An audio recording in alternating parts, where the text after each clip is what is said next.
So we're coming on the end of a series, and I just want to say thank you to the leadership team for helping me or giving me the opportunity to talk about what it means to be trauma informed, what it means to care for communities and individuals that have been victims of trauma, and what the Bible says concerning that, and what the gospel implications are for us as a church. So I want to thank the leadership for thinking enough of me to be able to give me this opportunity.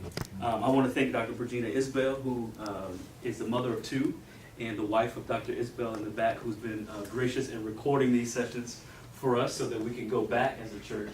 And if there's any questions, comments, or concerns that you guys may have after the talk, this gives us an opportunity to do that as well. So with that being said, I'm going to jump back into a recap because we're going to spend the lion's share of our time tonight. We've talked about trauma and what that looks like. We talked about the biological implications.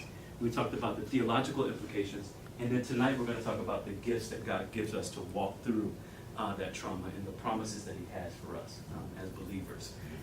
So I know you guys are probably tired of hearing the word ACEs. You probably can recite a lot of this research, but I'm just going to go over that very, very quickly.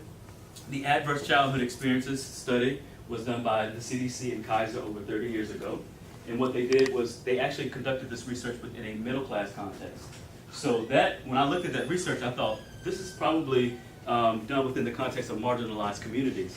Actually, it wasn't. It was actually done within the context of individuals who had means and the wherewithal to sort of deal with mental health issues that let me know and include me into the fact that trauma is not blind to socioeconomic issues. It doesn't care about gender, race, class, or any of those things. So it's not just relegated to the B team, right? And so I wanted to talk about that as well, because there are folks that are coming in that are not in contexts that are marginalized, and they say, this talk may not be applicable to me. Well, that's actually exact opposite, right? Because a lot of times communities that come from resources and have the resources, they oftentimes are dealing with trauma, if not more often than at same rates as individuals who come from marginalized communities. I talked about the ACEs study from the perspective of 3 domains. I talked about it from abuse. That can be physical and emotional abuse. I talked about that from the perspective of neglect, and that is physical, emotional, and sexual. Abuse was physical, emotional, and sexual, and the neglect piece was the physical and the emotional piece. And then I talked about the domain of household dysfunction, looking at divorce, incarcerated parents. And so for the last 2 weeks, we've done an ACEs study every week. Well, this week we've decided not to do that because we felt like we had enough data. The first week, the ACEs score was 2, which was actually very, very surprising to me. I thought that it would be a lot higher. And so in some instances, the reason why the scores were low was because some people in this room had never had any sort of childhood adversities or experiences that met criteria for a ACEs score. And I was like, well, praise be to God. But then there were some people in the room that actually had check marks at every domain. So there were 6s and 8s. And so, but the average, I think we got to a 2.5. And we talked about the subsequent health implications as we talk about ACEs, one of them being emotional, behavioral, and toxic stress. So we'll go over that very briefly. I spent a lot of time talking about the behavioral piece. In particular, the example that was at the fore of my conversations since the beginning was ADHD. And I talked about ADHD specifically because oftentimes ADHD can mimic the signs of trauma. What do I mean by that? So hypervigilance, behavioral issues, emotional issues.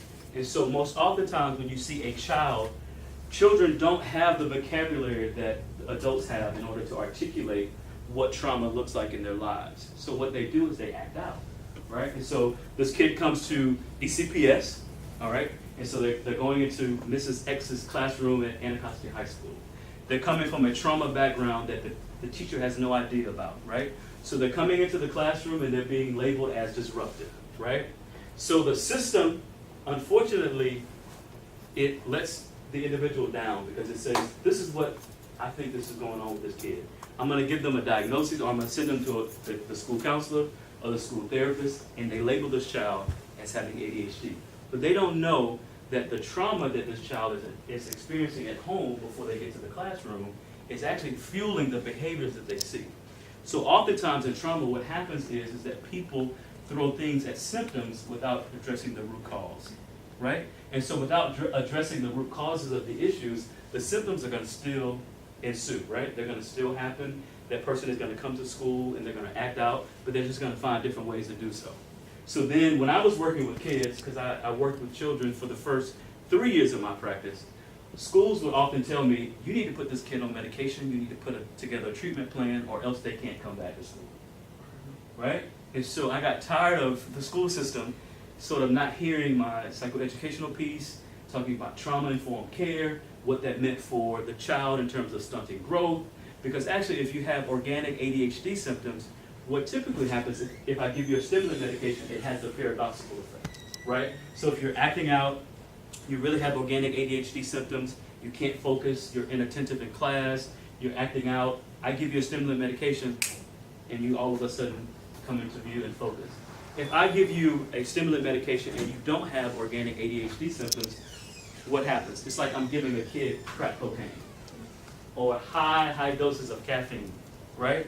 And it has the exact opposite effect of what was intended for an individual that has ADHD, the organic symptoms. So we talked about PTSD, right? Post-traumatic stress disorder. So a lot of kids that are mislabeled as ADHD oftentimes do have post-traumatic stress disorder. They're growing up in what I call quasi-war zones, right? So they're not on the battlefield per se, but their neighborhoods aren't safe. Food insecurity. Parents are not together, like they're coming from broken families, incarcerated family members, etc. And so they're mimicking the signs of ADHD, but it's really post-traumatic stress disorder.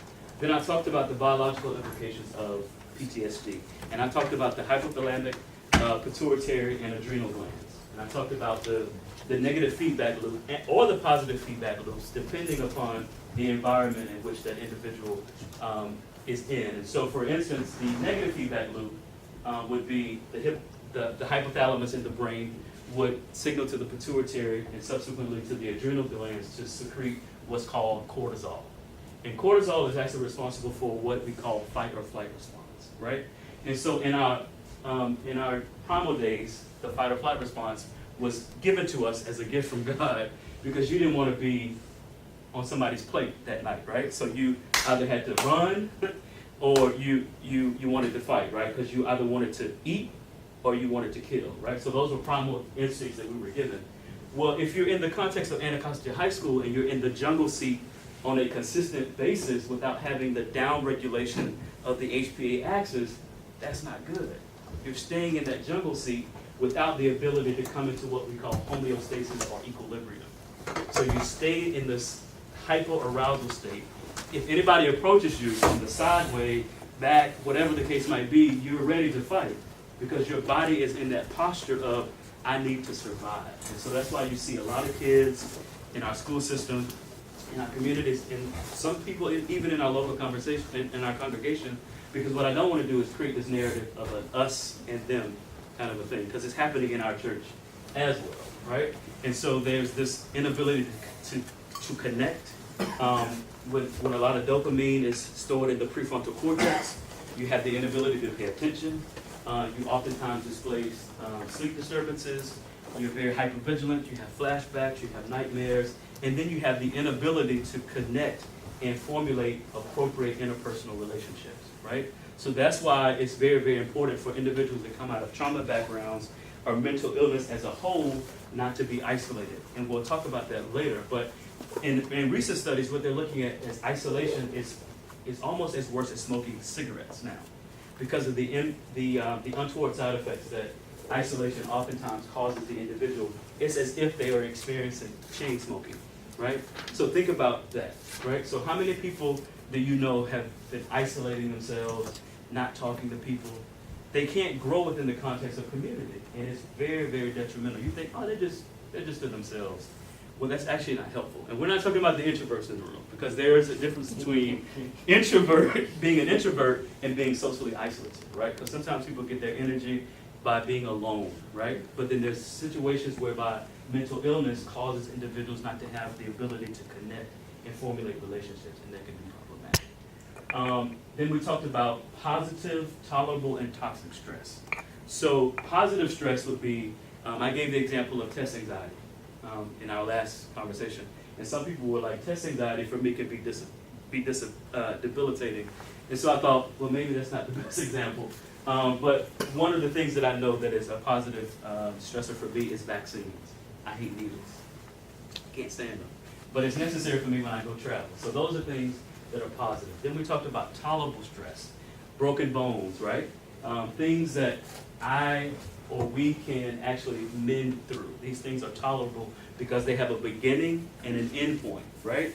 Those are tolerable stresses. But then when we talk about toxic stress, or even tolerable stresses, we talked about childbirth, right? That's one of the top 10 stressors that we talk about in terms of tolerable, going through childbirth. But then we talk about toxic stress, and that's when we talk about abuse.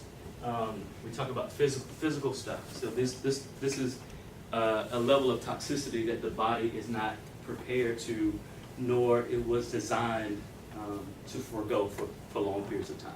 And that is repeated exposure to violence, sexual assault, emotional abuse, etc. So these things do harm to the body in a long-term perspective.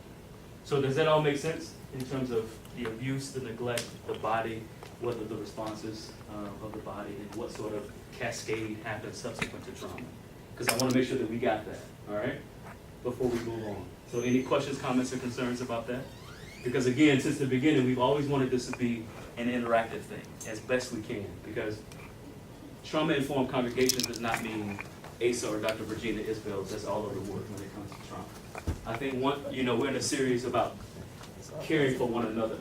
One of the best ways that we can care for one another is walking with people through pain and through suffering in ways that are reflective of the redemptive power of Jesus Christ. Yes, bro. Question. So, what does financial abuse, is that ever considered, and can financial abuse trigger neurological and You're talking about poverty, Yeah. financial, absolutely. So his question was, can financial abuse, so having the lack of resources, I talked about food insecurity. So he's essentially what he's talking about is social determinants of health. All right, so if an individual doesn't have the ability to pay for things or the ability to get the basic of what Maslow talks about in his hierarchy of needs, are your basic needs met, then subsequently it's gonna set off that HPA axis, sort of like negative feedback, because you're worried about how am I gonna eat, where am I gonna live. So these are things that when you don't have those things secure, you have stress. I can give you an example of what happened in my office today. There was a senior that came into my office, and she had an electric bill that was due on July the 17th that she had a cutoff notice. She came into my office. This person has a typical, her affect is very bright. She's very upbeat. She's, has gone through a lot, but we've worked through a lot of things. And I saw her regress, and I was like, hey, what's going on? Because I know whenever you do an assessment, you always get a baseline of what's going on with the patient. So you want to know, what is baseline for this patient so that I can measure, right? Because I always want to be objective in my approach to therapy. So I'm looking at a beginning, a middle, and then hopefully we can obtain symptom remission, which means the person is able to sort of like function and without the symptoms that they came into my office with. So she had gone back into this fetal kind of position.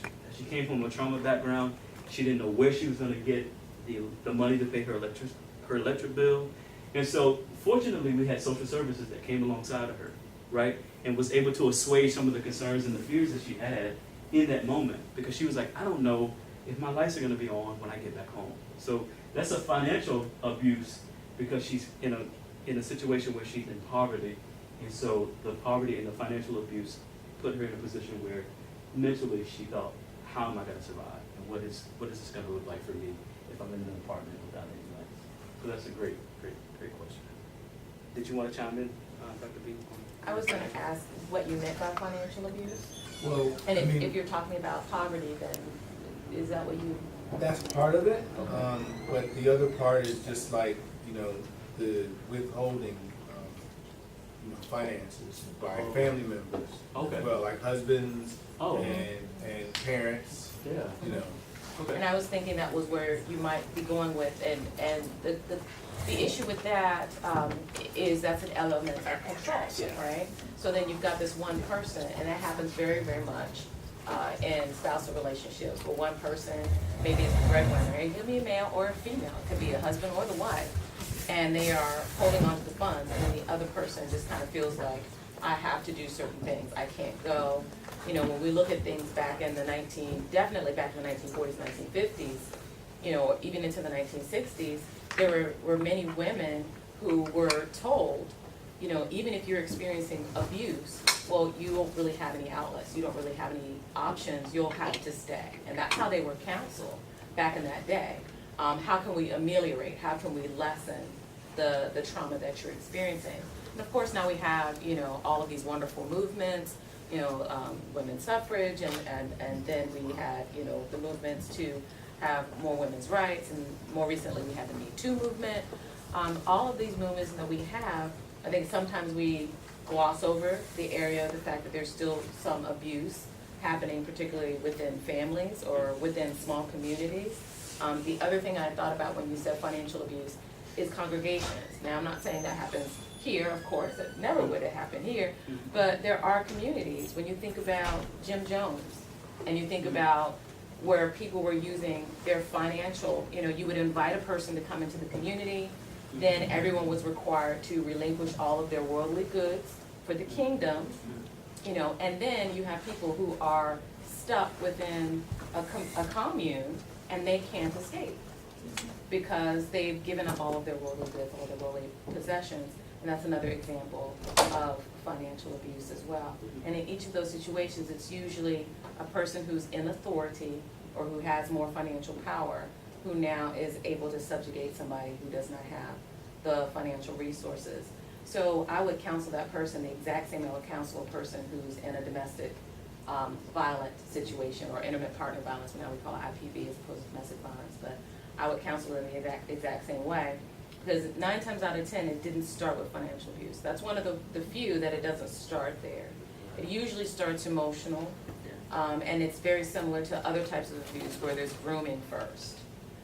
There's grooming, and on some level, we'll talk about that in a little bit, but there's grooming first. The other abuse usually comes, financial abuse is usually towards the end. Sometimes financial abuse happens after the physical abuse, or concurrently with the physical abuse. Well, I can tell you, I can assure you there's no Jim Jones situation going on in here. Yep. You guys spend a lot of time with this, Yeah.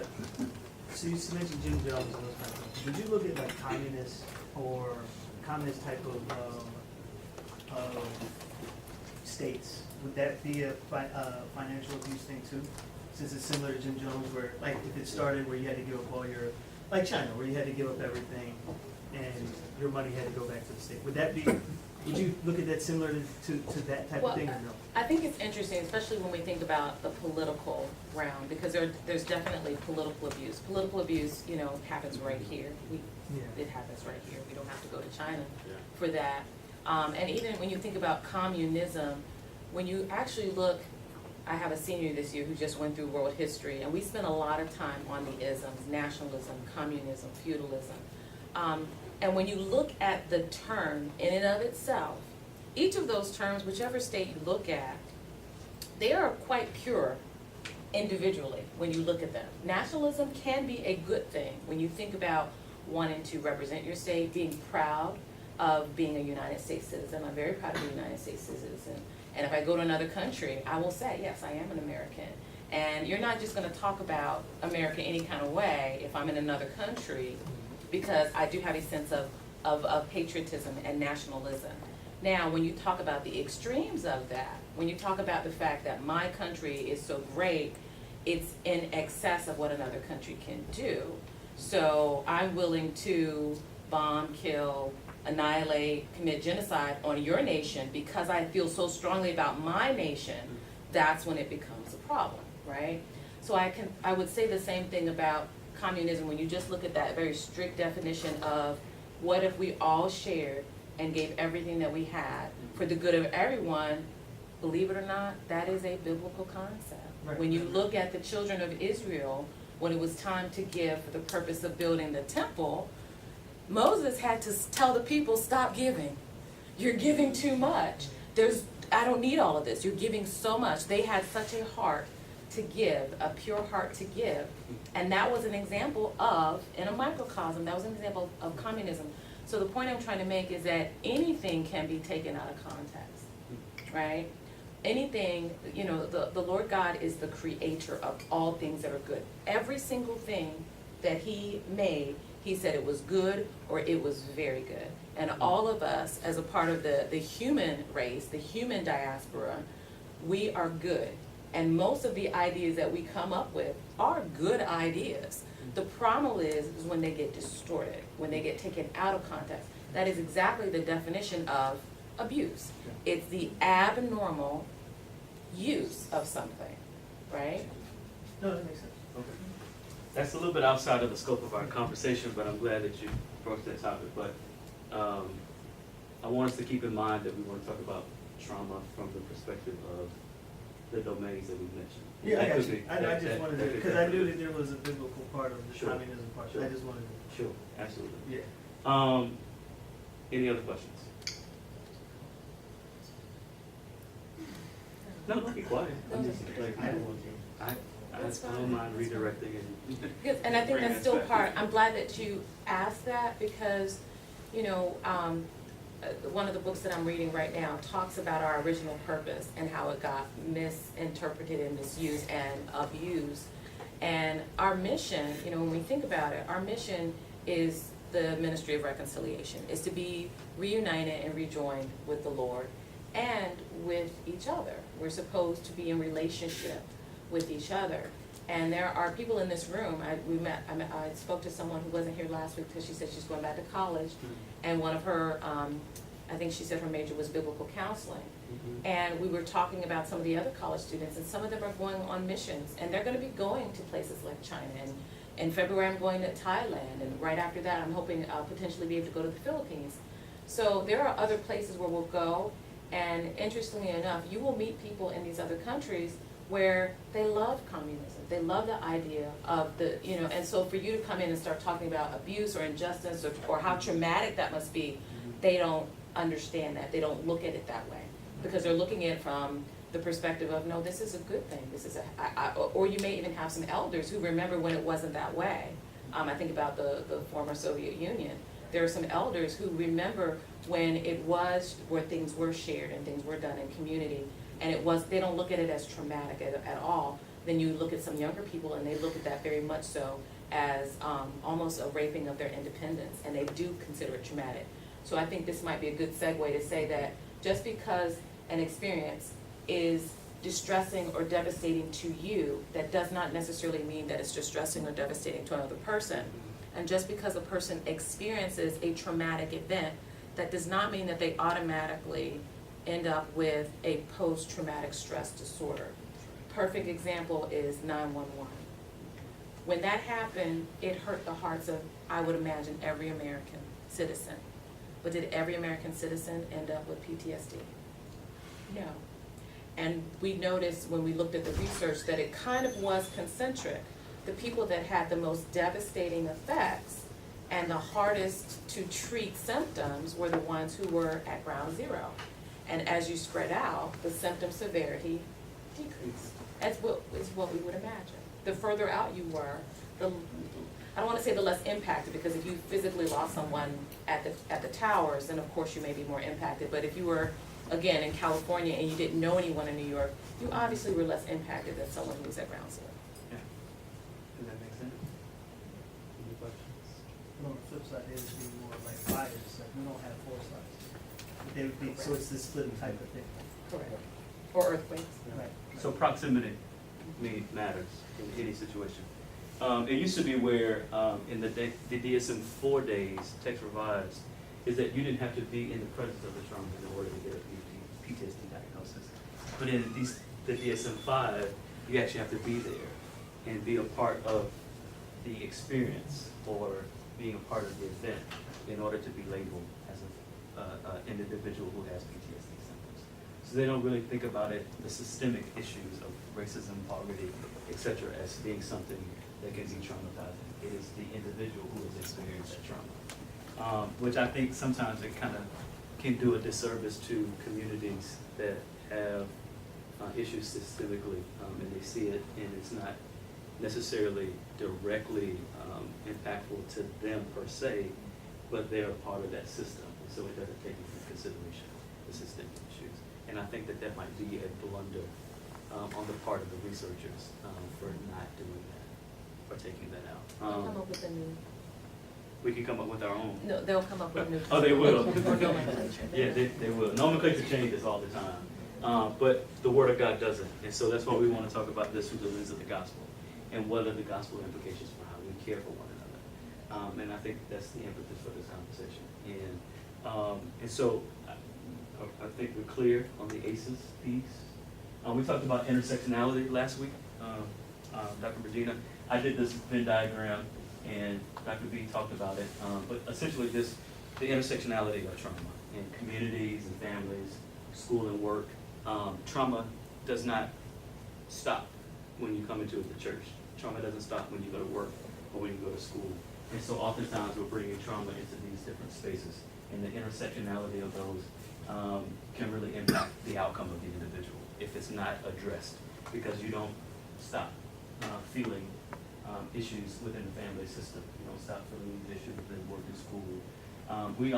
We didn't really touch on this, but leaders are sheep just like we are, right? So a lot of times people are coming into the church in leadership positions that have trauma. And so we need to learn how to share and care for those who are our under shepherds, right? Because they have a lot of things that are going on as well. And so they are sheep just like we are. And so how do we, as a congregation, trauma informed, come alongside folks? I think about individuals who are in leadership positions who have fallen, right? So those individuals are sheep just as we are. And so how do we come alongside them and to restore them in the way in which they oftentimes do for us when we're in these situations? Then we talked about creating trauma-informed spaces, what that looks like in terms of safety, trustworthiness, peer support, collaboration. One of the things that we talked about was empowerment and agency. I think that is very, very important for individuals who have come from trauma backgrounds.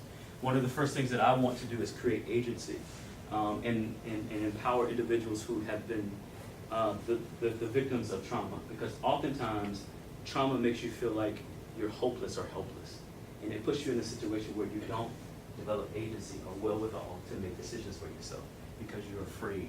And then also we talked about the implications of trauma as it relates to developmental issues, right? So an individual can be chronologically 39 to 40 years old, but oftentimes if you talk to an individual who's been a victim of any sort of trauma, you go back and you say, how old do you really feel in your body?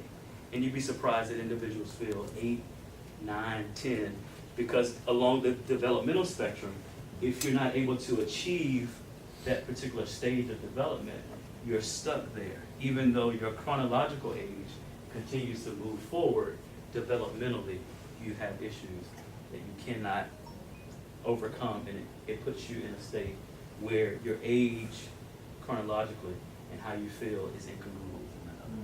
So that's why you have adults, especially in the prison context. I think I talked about this. I have people that are 65 years old and are still feeling the effects of adolescence because of the trauma they've experienced. And so they're grandfathers and dads, and I would look at them and initially I scratch my head and go, you're 65 and you're still dealing with that? Or you're 65 and you're still acting this way? And then I begin to engage and have conversation, and I begin to really quickly understand that these people, these men in particular, were not developmentally the age in which was on the paper. And so I started to have to go back, right? Because trauma has a way, like I said, of keeping you in a certain developmental state. So I would have to take individuals back in order to bring them forward. And so that's what we have to be mindful of in our churches, in our communities, that individuals who have experienced trauma are oftentimes going to have an incongruent age chronologically of that developmental age. So we have to think about that. Cultural, historical, and gender issues in terms of creating spaces.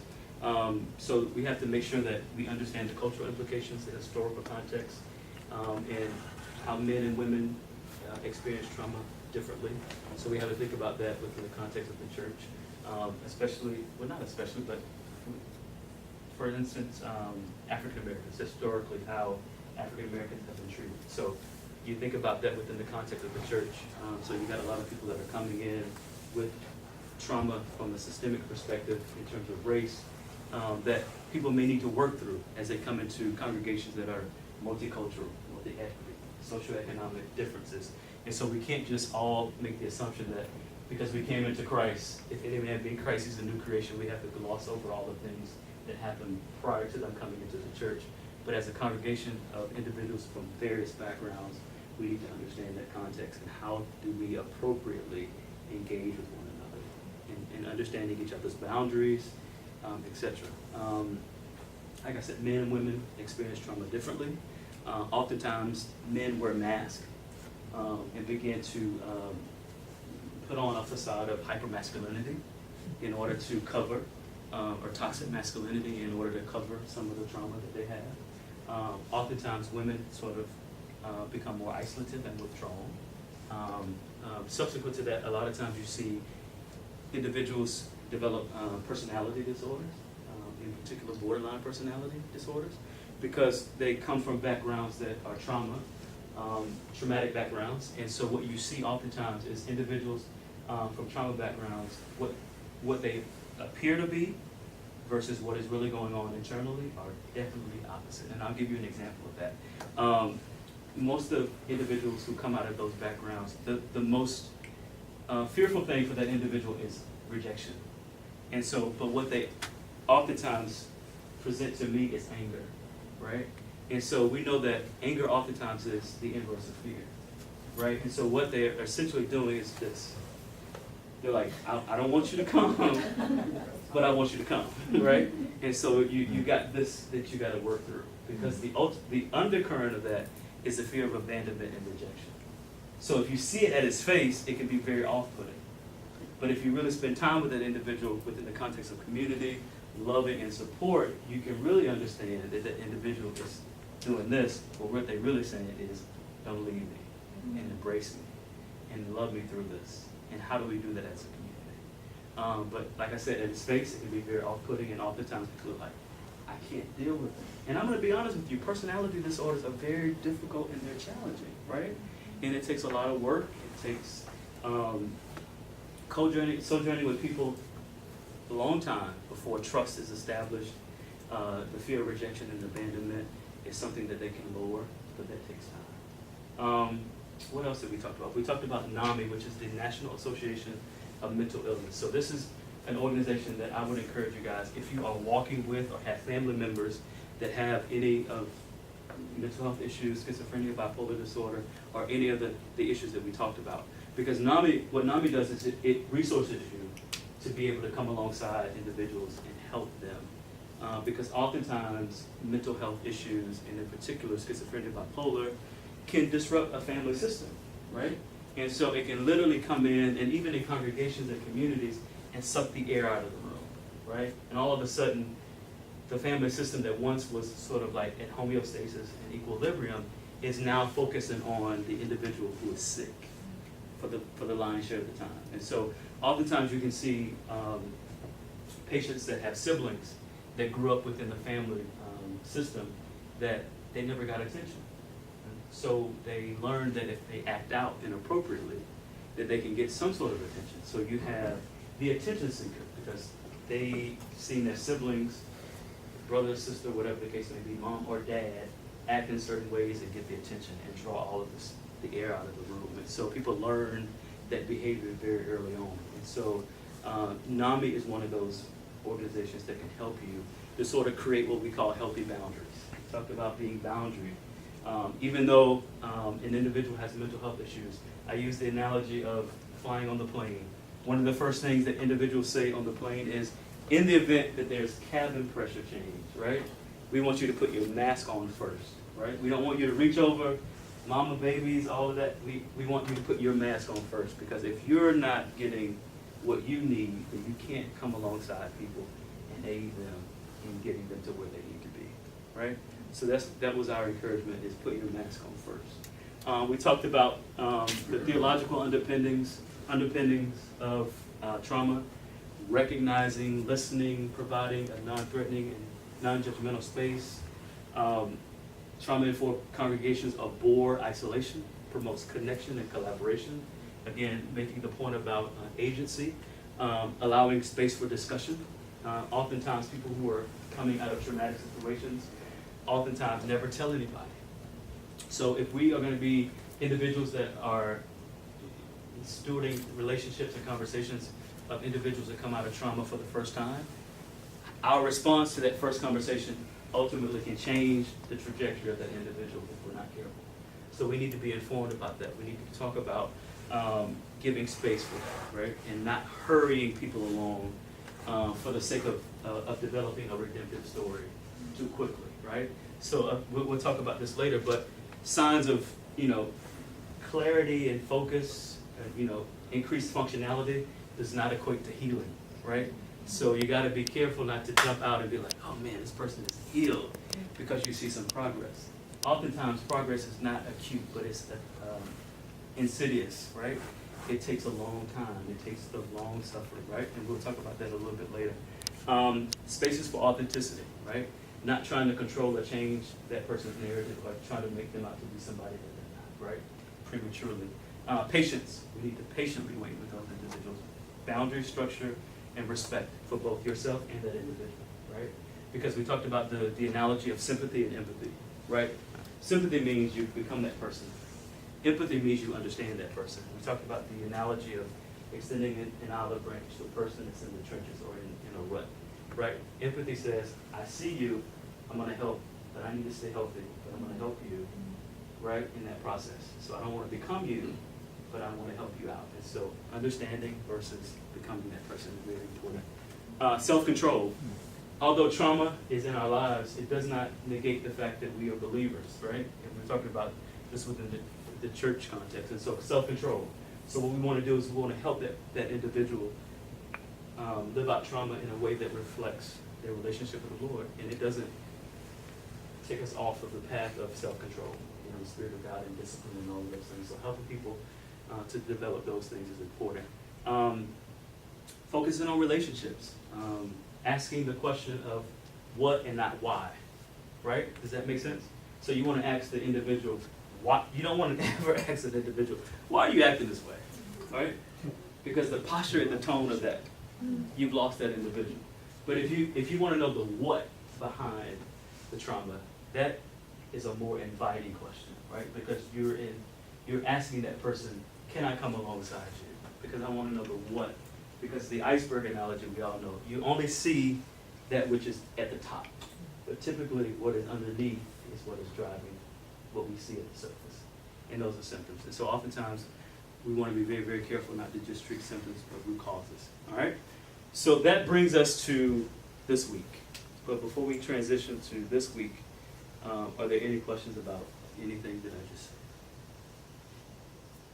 All right. Can you talk a little more about not being in the trench versus outside of the trench? Yeah. And where does one, if you're helping somebody, there's this fine line of you don't want to, you need self-care so that you're actually helpful to that person, but you don't want to stay outside the trench. You don't want to necessarily stay outside of the trench, but you don't want to get into places or spaces where you're not comfortable or equipped, right?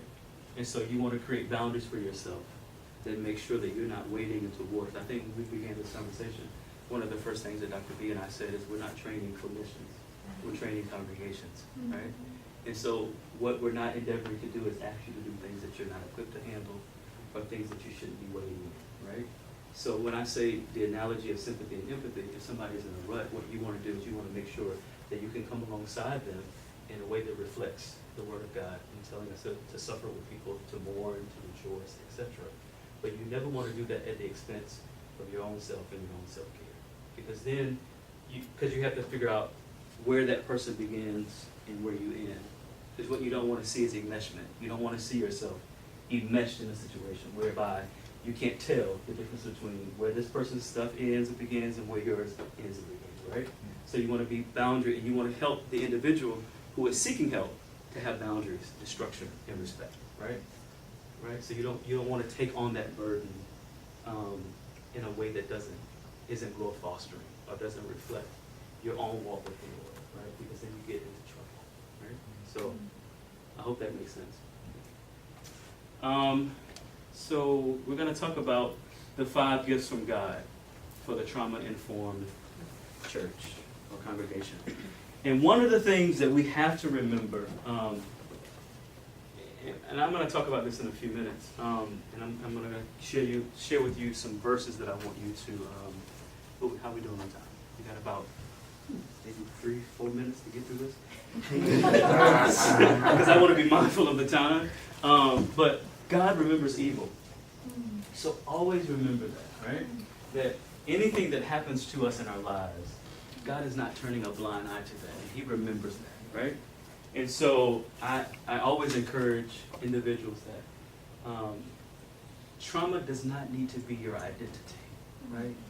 It's not something that you clothe yourself with as a believer, right? It's something that you walk through, right? It's not, but it ultimately isn't your identity, right? It doesn't define who you are, right? God remembers the evil that has been done to you, and He will repay that, right? There's going to be a time where even things that we've done to each other and other people, that there's going to be a time when everything is made crystal clear, and the justice of the Lord, right, will vindicate that which has happened to us. And so we don't have to think about, man, what happened? Like, where was God in this situation? He was there, right? We're gonna talk about it in a minute, about sometimes how it's easier as a non-believer, to sort of walk through trauma, right? Because you got to hold, as a believer in Jesus, you got to hold 2 things in tension, and that is what is evil versus the sovereignty of God, right? And that's difficult, right? If we're honest, God could have prevented it, right? He could have interceded or intervened in ways that could have stopped things from happening, but He didn't, right? And so He allowed it, right, for purposes, right, that are beyond what we can see on this side of eternity, which is why it's very, very important for us to walk with people through trauma in very particular ways. Because as sheep, we're all in the same sheepfold. But when individuals are dealt with trauma or dealing with trauma, they have a particular handicap. If you think about the story of Jacob, there's a limp that oftentimes happens as the result of trauma, right? And so you want to be careful not to put people in this trauma camp and say, all right, this is this group of people that we need to care for. No, we all need to be shepherded together, right? So we need to all be under the same word, thinking about it through the same lens of the gospel as does everybody else, right? But individuals who have trauma oftentimes come out of traumatic situations with a particular limp. But God sees that and He remembers that. God tells stories of trauma throughout Scripture. One in particular I can think about is the story of Judah and Tamar. You know, so God could have intervened in that situation. Tamar had a baby with her father-in-law, right? You know, what am I trying to say? So Judah, he slept with his daughter-in-law, unbeknownst to him, right? And they conceived a child. She was pregnant with twins, right? So God could have intervened in that situation, but He allowed His faithful to be on display on stage, right? So He uses that story in ways that you're like, how can God be glorified in that situation? But He was, right? And He could have intervened in a way that Tamar didn't get pregnant by her father-in-law through deceit, that he didn't give her his cloak, things of that nature, only to realize what he had done. And so we have to be mindful that God can intervene, but oftentimes He doesn't. And we've got to live in that tension of the sovereignty of God and what is evil, right? Because it's easier for us to say, I'm just going to walk through this trauma on my own, and I can't rock with this kind of God who would allow something like that to happen, or a friend that could protect us from a situation, but they chose not to. You know, I think about situations that happen in college oftentimes. You know, you got a friend that's walking with you, you know, you get into a situation and they leave you alone, unprotected, right? So you got a situation whereby it could have been stopped if that friend had been a friend to you. Parents, you think about the story of Joseph. And you think, if God put it in his word, then it's gotta be this neat little tight family system, and like, cause he wouldn't put anything in his word that's not tight. But Jacob was a deceiver and Rachel was an idolater, right? And they produced Joseph, who subsequently went on to do great things for the Lord, right? So these are instances where trauma and all of these things that we see from a biblical perspective has a greater gain for the glory of God in Christ and how his name can be revered. And so we need to be mindful of that as well. God gives himself in the midst of trauma. That's an encouragement for me. God never leaves us. He never forsakes us. He walks with us through every trial and tribulation. He's there consistently. And we don't have to think twice about that. But trauma has a way of saying, you can't trust this guy, right?